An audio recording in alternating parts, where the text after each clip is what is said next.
नमस्कार दोस्तों, आपका स्वागत है हमारे YouTube channel A to Z online work 97।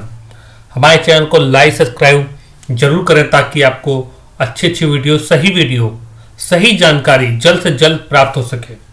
आज हम बात करेंगे पेटीएम पेमेंट बैंक जो 29 फरवरी के बाद बंद हो जाएंगी।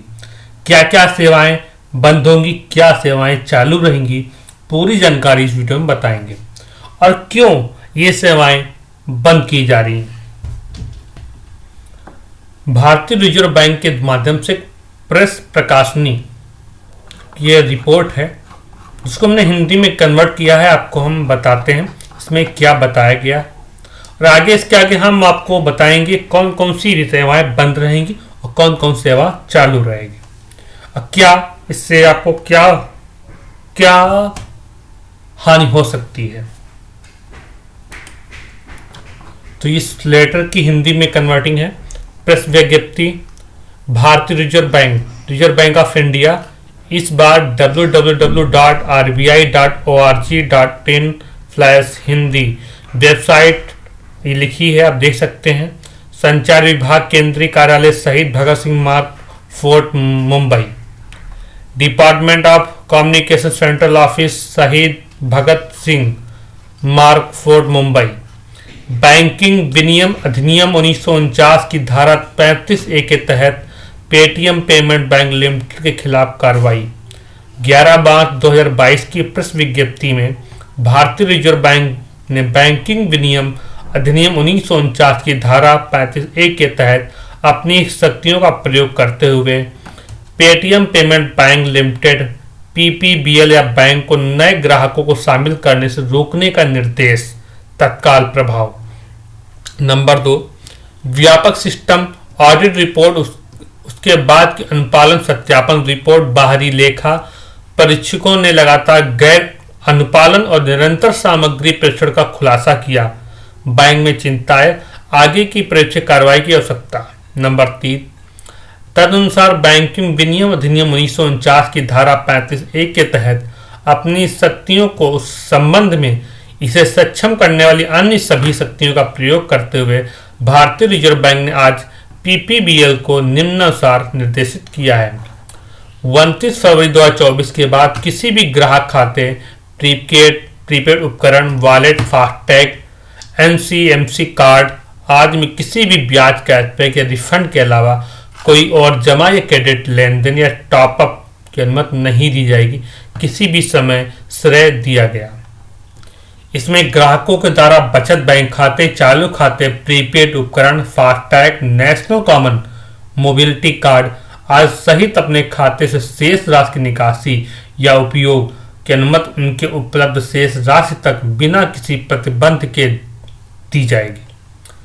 ऊपर मैं संदर्भित सेवाओं के अलावा कोई अन्य बैंकिंग सेवा जैसे फंड ट्रांसफर, EPS, IMPS इत्यादि सेवाओं के नाम पर प्रकृति के बावजूद BBPO और UPI सुविधा फरवरी के बाद बैंक द्वारा प्रदान नहीं की जानी चाहिए। 29 फरवरी 2024।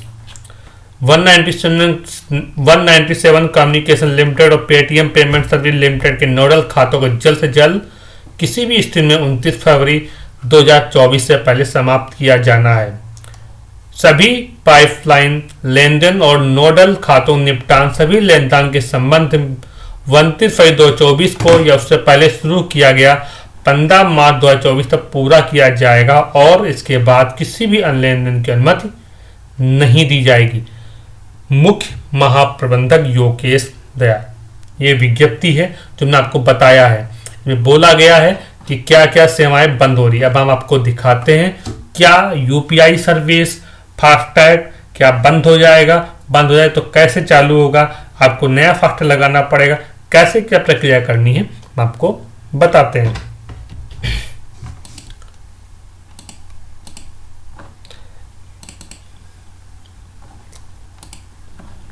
क्या पेटीएम पेमेंट बैंक के बिना जीवित रह सकता है?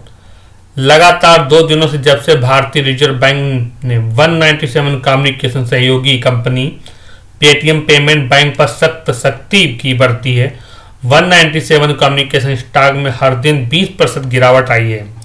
इनमें इसने न केवल एक नया निचला स्तर स्थापित किया, बल्कि इस बात पर संदेह पैदा हो गया कि क्या पेटीएम के लिए सबसे बुरा दौर खत्म हो गया है। कोई भी यह अनुमान लगाने का जोखिम नहीं उठाना चाहेगा कि आधार की खोज कर ली गई, क्योंकि आरबीआई पर पत्र का अनिवार्य रूप से मतलब है कि 29 फरवरी 2024 के बाद पेटीएम पेमेंट बैंक व्यवहारिक रूप से कोई व्यवसाय नहीं कर सकता है। जब भुगतान बैंक लाइसेंस दिए गए और फिनटेक क्षेत्र में भीड़ बढ़ने लगी तो पेटीएम अपने भुगतान बैंक की ताकत पर सवार हो गया। बैंक लाइसेंस ने 197 बैक एंड फ्रंट एंड एकीकरण लैस किया, जिसमें उसने अपने ग्राहकों को हर तरफ से सफलतापूर्वक घेरने में मदद मिली व लाभ छीन लिया गया।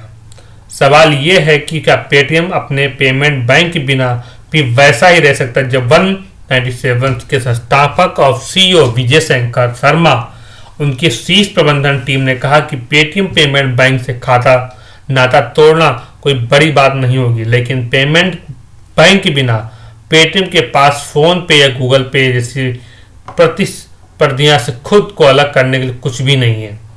वास्तव में अन्य बैंकों के साथ आधार छूने के साथ पेटीएम की लड़ाई जटिल होने वाली है और इस बार उन बड़े बैंकों से लड़ाई लड़ेगा जिनके पास पर्याप्त तरलता, नेटवर्क और वर्षों की विश्वसनीयता है। वार्षिक दर पर पेटीएम को उम्मीद है कि इस अंकुश से उसके परिचालन मुनाफे में 300 से 500 करोड़ रुपए की कमी आएगी, लेकिन जो बात आश्चर्य करने वाली नहीं है वह यह है कि क्या संख्या वास्तव में सीमा के भीतर सम्मिलित है। पेटीएम वॉलेट और फास्टैग के भाग पर सवाल बने हुए हैं। इसमें यूपीआई की निरंतरता कैसे काम करती है, और तीसरा, एक कमीशन सेवा शुल्क पर निर्भर इकाई के रूप में क्या पेटीएम की वित्तीय स्थिति कभी उज्जवल धूप वाले दिन का आनंद लेगी। वॉलेट और फास्टैग 90 मिलियन वॉलेट उपयोगकर्ता और 58 मिलियन फास्टैग उपयोगकर्ता के साथ पेटीएम वॉलेट व्यवसाय में वॉलेट लीडर है और फास्टैग सेगमेंट में 17% बाजार हिस्सेदारी रखता है। हालांकि इन व्यवसाय के मार्जिन योगदान बहुत अधिक नहीं है, लेकिन जो बात पेटीएम के बाकियों से अलग करती है वह इसमें ग्राहकों को विशिष्टता। पेटीएम पेमेंट बैंक को इन व्यवसाय को करने के लिए लाइसेंस दिया गया था और 197 इसका फ्रंट एंड था।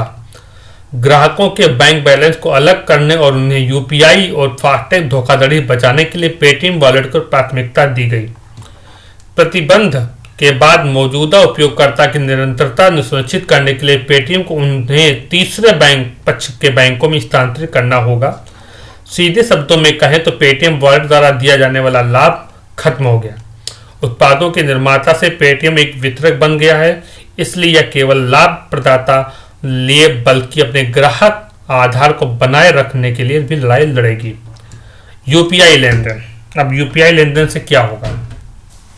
यूपीआई आईडी का पेटीएम पेमेंट बैंक डोमेन का नाम उपयोग करने वितरित किया जाता है। हालांकि प्रबंध का भरोसा है कि डोमेन नाम स्थानांतरित करना कोई चुनौती नहीं होनी चाहिए और अतीत में इसकी मिसाल ये बैंक का मामला एक छोटी अवधि मुद्दा, इसमें व्यवसाय करने की क्षमता को छोड़ना शामिल है नहीं है। ये समस्या अलग है, इसमें दो हिस्से हैं। यदि यूपीआई आईडी किसी अन्य बैंक में स्थानांतरित हो जाती है तो खुदरा उपयोगकर्ता के लिए कोई व्यवधान नहीं होना चाहिए, लेकिन उन व्यापारियों के बारे में जहां पेटीएम फिनटेक सबसे बड़े खिलाड़ियों में से एक है। लगभग 50% पेटीएम व्यापारी इसमें भुगतान बैंक से लेनदेन करते हैं। वह चैनल बंद होने वाला है। क्यूआर कोड जहां कहीं भी डिजिटल हो, एक नई लेनदेन आईडी में स्थानांतरित करने की आवश्यकता होती है और छोटे व्यवसाय के स्तरों से भूखे बैंक इसे दोनों हाथों से पकड़ लेंगे। चुनौती स्टिकर या भौतिक क्यूआर कोड स्कैनर उपयोग करने वाले व्यापारियों के साथ है। पेटीएम का दावा ये बहुत बड़ा आधार नहीं है, लेकिन यहाँ फिर से प्रतिस्पर्धा पेटीएम की पाई खाने का इंतजार रही है। 1 मार्च 2024 तक हमें पता चल जाएगा कितने व्यापारी पेटीएम से जुड़े हैं। वित्तीय संभावनाएं। 197 राजस्व में भुगतान का हिस्सा 60% अधिक है और कंपनी परिचालन लाभ उत्पन्न करने से बहुत दूर है। हाल ही भुगतान व्यवसाय में मार्जिन बहुत अधिक नहीं हो सकता, लेकिन मॉडल में बदलाव से ऑपरेटिंग स्तर पर लाभदायक बनने की पेटीएम की क्षमता की गतिशील में बदलाव आ सकता है। आरबीआई का प्रतिबंध तब आया जब लैंडिंग कार्ड और कैटेगरी बी सी में कई फिनटेक आईपीओ बाजार में कदम रख रहे थे। इनके मॉडल पेटीएम से काफ़ी अलग है, लेकिन स्ट्रीट फिनटेक और फिनटेक के रूप में देखा जा सकता है और पूंजी बाजार का दोहन करना, मूल्यांकन में अपनी बात रखना दूर एक कठिन प्रश्न बन सकता है। पेटीएम बैंक को क्यों किया बंद, पर क्यों लगाई रोक, हमने आपको जानकारी दी, पूरी जानकारी इस वीडियो में बताई। नमस्कार दोस्तों, मिलते हैं अगली वीडियो में।